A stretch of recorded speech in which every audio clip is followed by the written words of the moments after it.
Magandang umaga po sa inyo mga kapatid dyan po sa Majuro Christian Church. Para po sa ating pagpapatuloy ng ating book series sa Gospel of Matthew, nandito na po tayo sa chapter 10. Ang may kinalaman po sa ang mga sugo ng dakilang hari. At nakita po natin sa mga naunang mga talata ang mga tagubilin sa mga sugo ng Panginoon. At nandito na po tayo sa chapter 10 verse 24 to 42. At nahinto po tayo ng verse 33. Ito po ay may kinalaman sa mga tagubilin ng Panginoon sa mga kasalukuyang alagad ng ating Panginoon, at kasama na po tayo doon mga kapatid sa Panginoon sa panahon ng iglesia ng ating Panginoon Jesucristo. At dito ay matutunghayan natin na maipagpapatuloy natin sa verse 34 hanggang sa verse 42. At nakita po natin ang mga kadahilanan kung bakit tayo ay dapat huwag matakot para po sa hayagang pagpapahayag natin sa ating Panginoong Jesucristo. At ilang mga dahilan po na nakita natin dito ay ang verse 24 to 25. Para po sa pag-review natin, ang pagdurusa ay dapat asahan, no? Ini-expect na po natin ito kung paano ang ating Panginoon Kristo ay naranasan po yun. Ikalawa, sa verse 26 to 27, dadalhin ng Diyos ang lahat sa liwanag o ibubunyag po ng Panginoon ang lahat ng mga laman ng puso, hindi lamang po ang mga sugo ng Panginoon, kundi kahit yung mga pinagpapahayagan po natin ng salita ng Diyos, lahat po ay mabubulgar. Ang mga bagay na nasa dilim ay maibubunyag. Okay? And then, nakita po natin sa verse 28, isa pang kadahilanan kung bakit huwag tayong matakot sa pagpapahayag sa ating Panginoong Kristo ng hayagan. Tayo ay natatakot sa Diyos lamang. Okay? May takot tayo sa Kanya, may respeto tayo sa Kanya. Kung ang tao ay magagawang patayin ang katawang pisikal, ngunit ang Diyos may kapangyarihan sa ating mga kaluluwa at espiritu at may kapangyarihan upang tayo ay ibulig niya sa walang hanggang kapahamakan o sa impyerno. Kaya mas may takot tayo sa ating Panginoon sa verse 28. And then, sa verse 29 to 31, nakita natin na ang Diyos ay nagmamalasakit sa mga Kanya, no? Yung kung paano yung Kanyang pagmamahal, pagpapahalaga, pagmamalasakit bilang mga sugo ng ating Panginoon. Alam niya ang lahat ng mga bagay sa atin, at ang isa sa pinakamagandang halimbawa rito ay ang mga namamatay na maya na nahuhulog sa lupa, and then alam niya ang bilang ng ating mga buhok, no? Kung ang mga bagay na yun ay alam niya at may pagpapahalaga sa mas lalo yung mga sinugo ng ating Panginoon upang magpahayag tungkol sa Kanya. Yun po ay verse 29 to 31. And then natapos tayo dito sa verse 32 and 33 na isang kadahilanan pa ay ang pinararangalan ng ating Panginoon Kristo ang mga naghahayag sa Kanya. Huwag natin ito ay isa sa pinaka magandang kadahilanan, sapagkat sa bawat gawa at paglilingkod natin, especially sa ating paghahayag sa ibang mga tao tungkol sa ating Panginoon, pararangalan ng Panginoon ang mga naghahayag o nagiging tapat bilang isang sugo ng ating Panginoon. Kaya po itutuloy natin ito sa verse 34 hanggang 42 na mga ilang mga kadahilanan pa bago tayo magtapos sa chapter 10 po. Tayo muna po'y manalangin sa Panginoon. O Panginoon, muli po nagpapasalamat kami sa pagpapatuloy po ng pag-aaral ng inyong mga salita sa book series po namin sa Gospel of Matthew, upang matapos po namin ang chapter 10 sa mga ilang mga kadahilanan pa kung bakit ipinapakita mo, Panginoon, at ipinapaliwanag mo sa amin sa pamagitan ni Apostol Mateo na huwag kaming matakot. Kami tumayo sa pagpapahayag tungkol sa aming Panginoon Jesucristo, sapagkat sa iba't ibang mga kadahilanan, mga dakilang kadahilanan, upang sa amin ay magpalakas at kami magpatuloy ng pagpapahayag sa pangalan mo. Pangunahan niyo po kami sa tulong ng Banal na Espiritu sa pag-aaral na ito. Kayo po ang patuloy na makilala at maitaas po namin sa aming pag-aaral sa pangalan ni Kristo Jesus. Amen. Magandang umaga po muli sa inyo mga kapatid. Ngayon ay August 11, year 2024. Okay? Okay, tingnan pa natin ang ilang mga kadahilanan. Salamat sa pagkabasa po ninyo sa mga talatang 34 hanggang 42. So ilang mga kadahilanan pa kung bakit huwag tayo dapat matakot na binibigay na pagpapalakas ng Panginoon para sa atin. Ang isa pa rito sa verse 34 hanggang 39. Okay, isa sa kadahilanan pa ay hindi natin maiiwasan ang labanan o tunggalian na nangyayari. Okay? Kapag nakilala natin ang ating Panginoon Kristo at ipahayag siya, bahagi na tayo sa digmaang espiritual na meron tayo. Okay? Hindi tayo nagsimula ng digmaang ito. Actually, diniklara ng Diyos ang digmaang ito kay Satanas. Genesis 3:15 pa lang. Okay? Kung basahin po natin ang Genesis 3:15, and actually ito rin po yung mga talata na may kinalaman po sa gospel, no, ng ating Panginoon Kristo, unang pagpapahayag sa ebanghelyo ng ating Panginoon Kristo na mayroon po tayong magiging tagapagligtas. So, walang iba kundi ang ating Panginoon Kristo sa mga hula at kaganapan ng kanyang pagkamatay sa krus ang magbibigay sa atin ng pagtatagumpay. Genesis 3:15. At pag-aalitin ko ikaw at ang babae at ang iyong binhi at ang kanyang binhi. Ito ang dudurog ng iyong ulo at ikaw ang dudurog ng kanyang sakong. Walang iba kundi ang ating Panginoon Kristo. Ito ang mangyayaring hula na ang ating Panginoon Kristo ay mamamatay sa krus ng Kalbaryo, at mula noon ay diniklara na meron talagang digmaang mangyayari laban kay Satanas. Pero ito ay isang pagtatagumpay na talata at mabuting balita ng kaligtasan na merong magliligtas sa atin, at ito'y nangyari na. 2,000 taon na ang nakakaraan.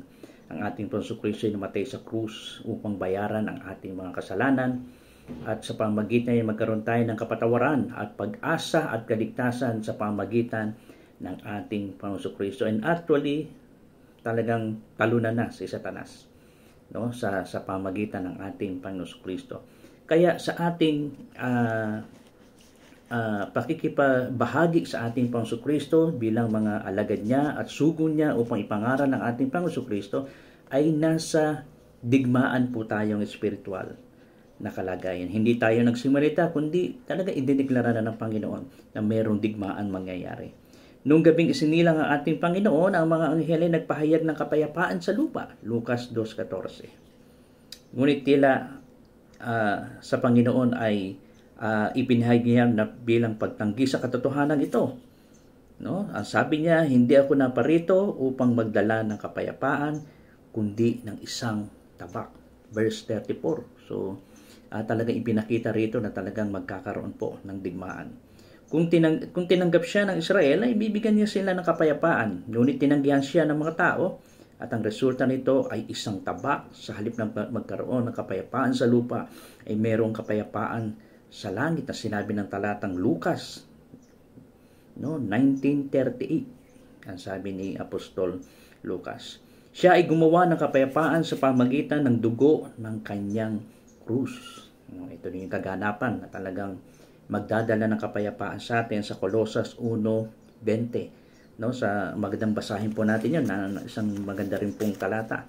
Colosas 1:20 sa mas malinaw pang kadahilanan ng pagdadala ng Panginoon ng kapayapaan sa pamagitan ng kanyang kamatayan sa krus. Colosas 1:20. At sa pamagitan niya ay pakipagkasunduin sa kanya ang lahat ng mga bagay na pinapayapa niya sa pamagitan ng dugo ng kanyang krus. Sa pamagitan niya, sinasabi ko, maging ang mga bagay sa kalupaan, mga bagay sa sangkalangitan. So sa pamagitan ng katawan ni Kristo, sa pamagitan ng kanyang dugo, nung nadumanak sa krus ng Kalbaryo, ay nagkaroon tayo ng kapayapaan sa pamagitan ng ating Panginoong Heso Kristo, upang ang mga tao ay makipagkasundo sa Diyos at sa isa't isa. Talagang ang ating Panginoon lang ang kailangan natin upang magkaroon tayo ng kapayapaan sa Diyos, kaya din sa isa't isa. Ito ang idinulot ng kamatayan ng ating Panginoon. Ang tanging paraan para makatakas ang isang mananampalataya ay ang pagtanggi kay Kristo. Kung gusto natin tumakas, Iayawan natin ang labanang ito, laban kay Satanas, laban sa kanyang mga nilalang na mga sugo ng ating Panginoong Kristo, laban kay Satanas. Kung saan nating iwasan ito, tanggihan natin ang Panginoong Kristo. Ikompromiso ang ating mga patotoo, ang mga patotoo ng ating Panginoon. At ito ay magiging nating kasalanan para sa Panginoon. Okay? Kung gayon, ang mananampalataya ay makikipagdigma sa Diyos at sa kanyang sarili. Yan naman lagi ang pakikipagdigma na mangyayari sa atin, sa Diyos at sa ating mga sarili. At mapagkakamalan tayo at uusigin kahit ng mga taong pinakamalapit sa atin. Yan po ang matinding dapat nating maunawaan. Lagi talaga nasa pakikipaglaban tayo. At makikita natin kadahilan na kung bakit. No? Gayunpaman, hindi natin dapat maka-epekto ito sa ating pagsaksi. Okay? Mahalaga na tayo magdusa para sa kapakanan ng ating Panginoon at para sa kapakanan ng ating katuwiran. At hindi dahil tayo mismo ay mahirap pakisamahan o dahil sira ang ating mga patotoo sa ating Panginoon. May pagkakaiba sa pagitan ng offense of the cross sa Galatians 5:11 at offensive Christians, no?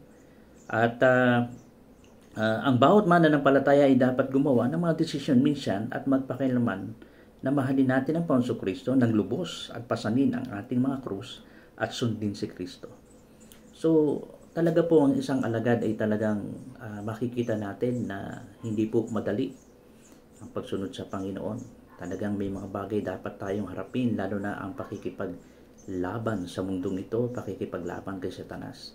Kaya isa sa malaking problema kung bakit tayo ay hindi maging tapat sa Panginoon at laging pakikipaglaban ang nangyayari sa ating buhay Kristiyano ay lagi nandiyan ang ating mga sarili, no?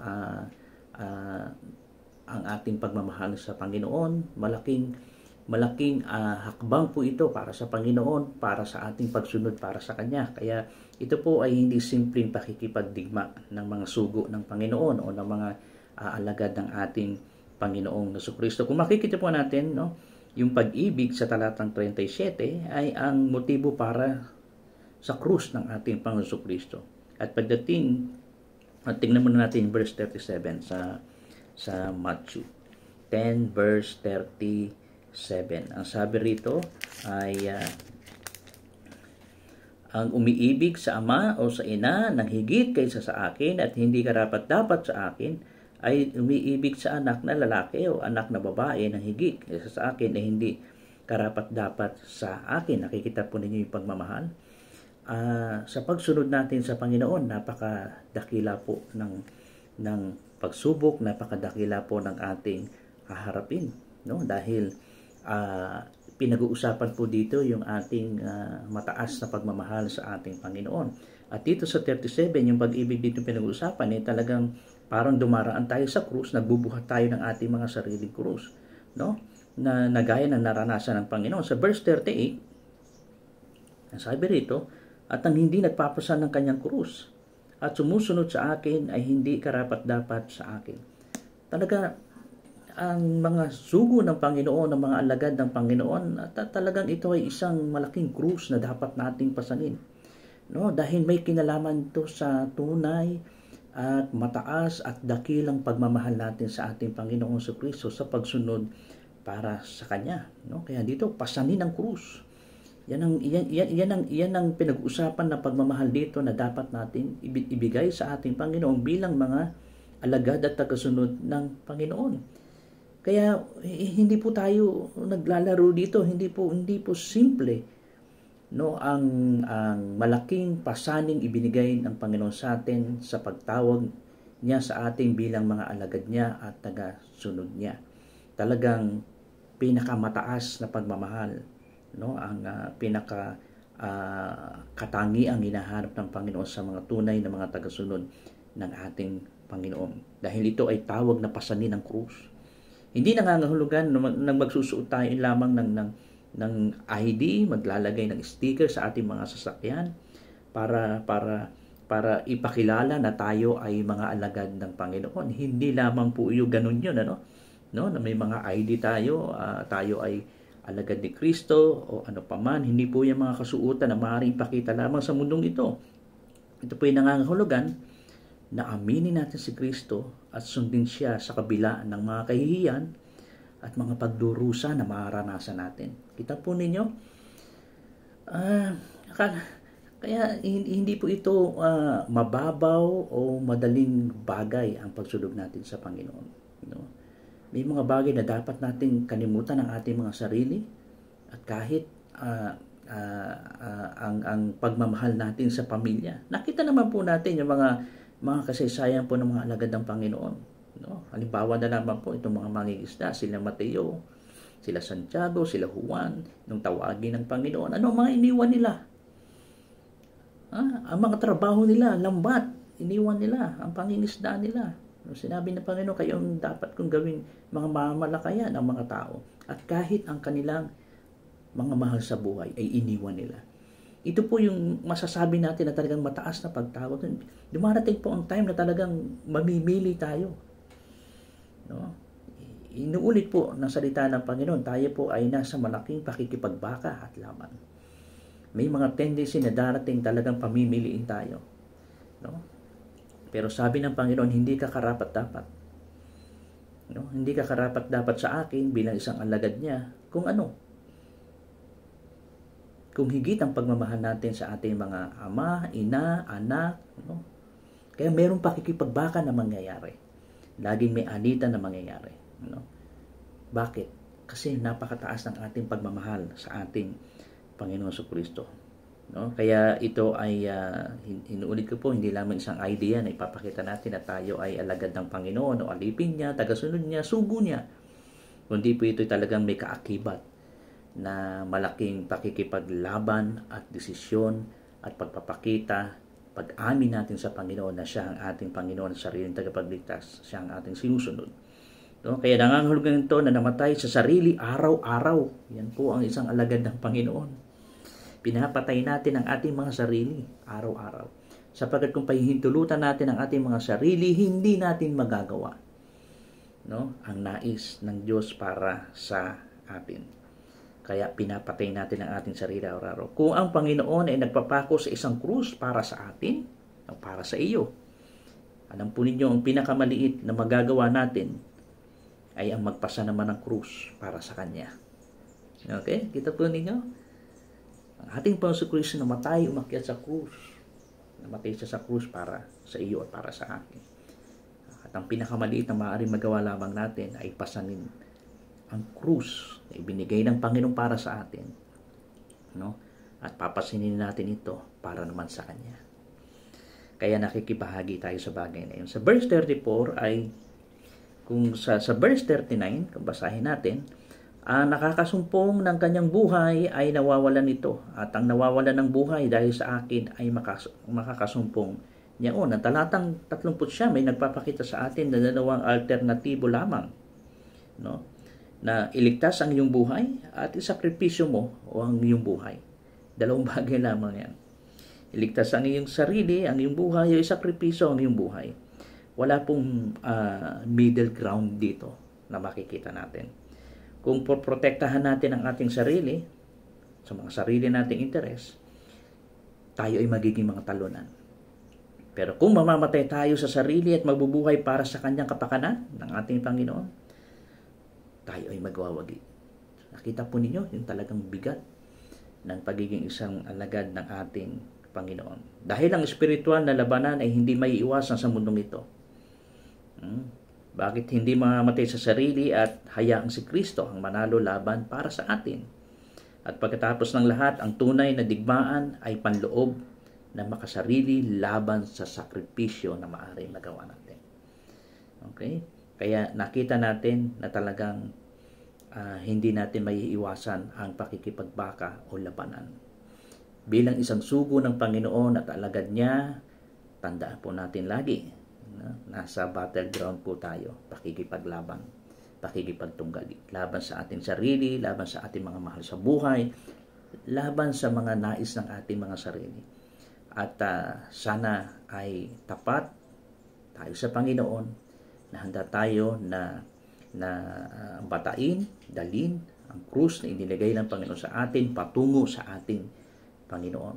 Kaya malaking tanong sa atin, tunay ka nga bang sugo at alagad ng Panginoon? Nasaan ang antas ng iyong pagmamahal para kay Kristo? Pinakadakila ba? Sapagkat kung hindi natin, hindi siya ang pinakadakila na pinakamamahal natin sa ating mga buhay, hindi tayo magiging karapat-dapat na alagad ng Panginoon. Hindi po itinuturo ng Biblia, ng salita ng Panginoon na huwag natin respetuhin, huwag natin mahalin ang ating mga mahal sa buhay, ang ating mga magulang.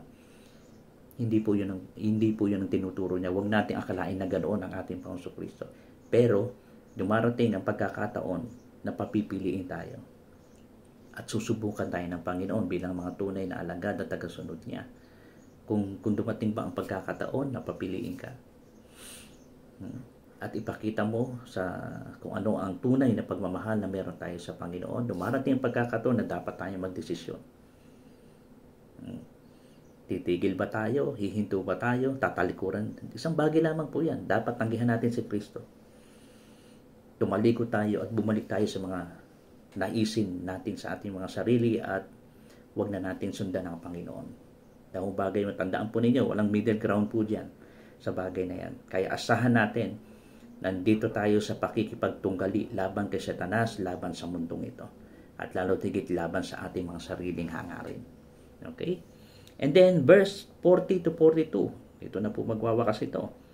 Ang isa sa kadahilan pa, bakit huwag tayong matakot, magpatuloy tayo sa ating pagpapahayag tungkol sa ating Panginoon, ay ang maaaring maging pagpapala tayo.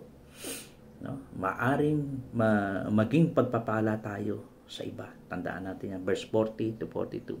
Hindi lahat ay tatanggihan na ang ating mga patotoo. Sa ating pagpapahayag, pagpapakilala sa ating Panginoon, mayroong mga tatanggi, mga hindi makikinig.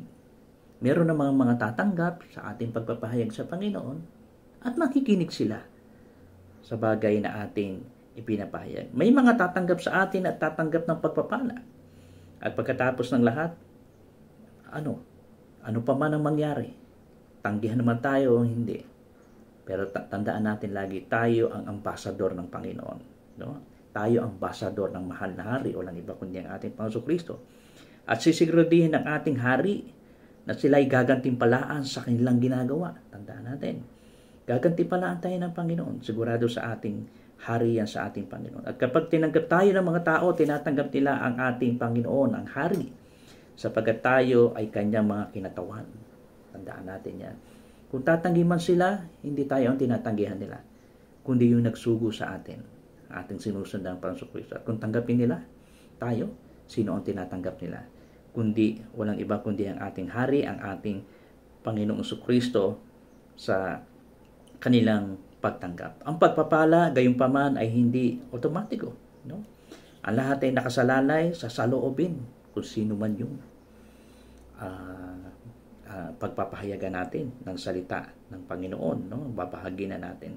Kung tinatanggap niya ang embahador bilang isang propeta ayon sa salita ng Diyos o isang tagapagsalita ng Diyos, kung gayon siya ay makakakuha ng isang gantimpala. Kung tinatanggap lamang niya siya bilang isang taong matuwid, may isa pang gantimpala na may ibibigay sa kanya. Ngunit kahit na isang tasa ng malamig na tubig, ang sabi diyan, na ibinigay ng may tamang espiritu ay nagdadala ng sariling itong gantimpala. Okay? Tandaan natin yan. Yung magdadala at magpapahayag ang sugo ng Panginoon ay may gantimpala. Gayon din yung mga tumatanggap sa atin o nagbibigay, sabi ito, magbigay lang isang malamig na basong tubig. Hindi siya mawala ng gantimpala. Tandaan na ang tema ng huling bahaging ito ay ang pagkadisipulo, Ipinakita natin, kaya nakita po natin na talagang napakadakila ng isang alagad ng Panginoon. Ipinapakita ang mataas, na natawag ng Panginoon bilang mga alagad ng ating Panginoon Kristo, at ito ang pinakatema ng huling bahaging ito, ay ang pagkadisipulo, hindi ang pagiging anak ng Diyos. Tandaan natin. Nagiging mga anak tayo ng Diyos sa pamamagitan ng pananampalataya kay Kristo. Nung tayo manampalataya sa Kanya, tayo ay binigyan ng karapatang maging anak ng Diyos. Tayo ay mga disipulo kapag tayo ay tapat na sumusunod sa Kanya at sumusunod sa Kanyang kalooban. Yan ang mga disipulo. Okay? Ang pagiging anak ay hindi nagbabago, tandaan natin. Ngunit ang pagiging disipulo ay nagbabago habang tayo ay lumalakad na kasama ng ating Panginoong Hesukristo. Okay? Malaki ang pangailangan ngayon para sa mga tapat na disipulo ng ating Panginoon. Mga mananampalataya na matuto kay Kristo at mabuhay para sa Kanya. No? Kailangan ng Panginoon ng mga alagad niya. Kailangan ng Panginoon ng mga alagad niya na hahayo upang patuloy na ibahagi at ipahayag ang tungkol sa ating Panginoon sa Kristo. Dinadala tayo nito sa pagtatapos ng unang pangunahing dibisyon ng Mateo. No? Ang pahayag ng hari na nakita natin sa kanyang persona, kabanatang 1 hanggang 4, ang kanyang mga prinsipyo sa kabanatang 5 hanggang 7, at ang kanyang kapangyarihan sa kabanatang 8 hanggang 10. Kaya paano tutugon tayo sa pagpapahayag na ito ng ating Panginoon? Susunod pa rin ba tayo bilang alagad ng Panginoon Kristo? Handa mo bang tanggihan ang iyong sarili? Handa mo bang harapin ang mga hamon ng buhay? At handa mo ba, no, na pasukin ang mga pakikipagbaka bilang isang tunay na sugo at alagad ng ating hari, walang iba kundi ang ating Panginoon Kristo? Kamusta, kapatid, bilang sugo ng Panginoon? Tinatanong mo ba na isang malaking pribilehyo ang magtiis alang-alang sa pangalan ng ating Panginoon? Handa ka bang maging tapat na alagad niya? Kung dumarating ang takot bilang sugo niya, ano ang gagawin mo? Tandaan, darating ang panahon na ibubunyag ng Panginoon ang lahat ng laman ng ating mga puso. At huwag din natin kakalimutan, ang mga tapat, alagad at sugo ng Panginoon kailanman ay hindi mawawalan ng gantimpala. Ito ay isang hamon para sa ating mga kapatid. Ano na po sa mga kapatid natin dyan sa Majuro Christian Church? Mga kapatid, alam ng Panginoon ang lahat ng ating paglilingkod. Alam ng Panginoon kung sino ang kanyang mga alagad. Alam ng Panginoon kung sino ang kanyang mga anak na nagtiwala sa Kanya. Pero hindi po dyan nagtatapos ang ating pananampalataya sa Panginoon. Kundi sana habang tayo ay lumalago sa ating Panginoon, nauunawaan natin ang kahalagahan ng pagiging isang alagad ng Panginoon Kristo, na tatayo tayo para sa Panginoon. At ang takot na meron tayo ay ibigay natin sa Panginoon upang gamitin niya tayo na sa mas mahusay at maayos na kalagayan. At bigyan niya tayo ng lakas at tapang upang patuloy na magpatotoo sa ating Panginoon Kristo, na lagi natin tandaan na ito isang malaking pribilehyo para sa atin, na tayo ay sumunod sa Panginoon bilang kanyang alagad at ipahayag ang kanyang pangalan sa lahat ng mga tao. Naway gamitin tayo ng Panginoon. Gamitin tayo ng ating dakilang hari, walang iba kundi ang ating Panginoon Kristo. Siya ang tapat, siya ang Diyos na mapagmahal at mahabagin para sa atin, na siyang nagligtas sa atin, na siyang nagbigay ng kanyang buhay upang akyatin, tiisin ang krus ng Kalbaryo. At tayo naman, na mga tagasunod niya, ang bagay na magagawa natin ay dalhin ang krus na inilagay ng Panginoon sa ating mga likod para sa Kanya.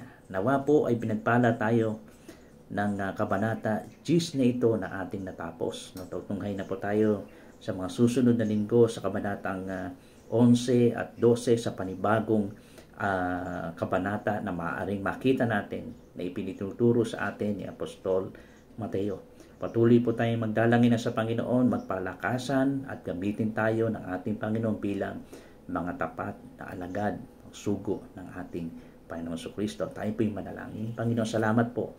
Salamat po sa inyong pagtuturo sa amin. Tulungan mo kami, bigyan ng lakas at tapang sa panahon ng mga takot, na huwag mahadlangan, Panginoon, na gamitin mo kami bilang isang tapat na inyong alagad at sugo upang ipahayag po kayo, Panginoon, sa bawat tao na ibinibigay mo sa amin, na maipakilala namin kayo at maibahagi ang dakilang pag-ibig, habag, katuwiran po ninyo, Panginoon, at ang kaligtasan na inyong ibinibigay sa bawat mananampalataya sa inyong pangalan. Bigyan niyo po kami ng lakas at tapang sa panahon ng aming pakikipagbaka. Nawa po ay tumayo kami bilang mga tapat na alagad o sugo ng aming Panginoon sa Kristo. Ingatan po ninyo ang bawat isa, ang mga kapatid sa Panginoon sa Majuro Christian Church. Patuloy mong patatagin, Panginoon, ang inyong gawain, pagtibayin ang aming pananampalataya. At ingatan po kami sa aming buhay na patuloy na makita sa amin ang tunay na pagiging isang sugo at alagad ng aming Panginoon sa Kristo. Pagpalain po ninyo bawat isa at ingatan. Patuloy na binabalik po namin ang aming papuri at pasasalamat sa matamis sa pangalan ni Kristo Jesus. Amen. Maraming salamat po mga kapatid. Pagpalain po tayo ng Panginoon. Lahat, Panginoon, patuloy na ang biyaya ng Panginoon ay managanap po sa ating mga buhay. Mag-iingat po kayo lagi at patuloy po tayong magdalanginan sa Panginoon. Salamat po sa inyong lahat.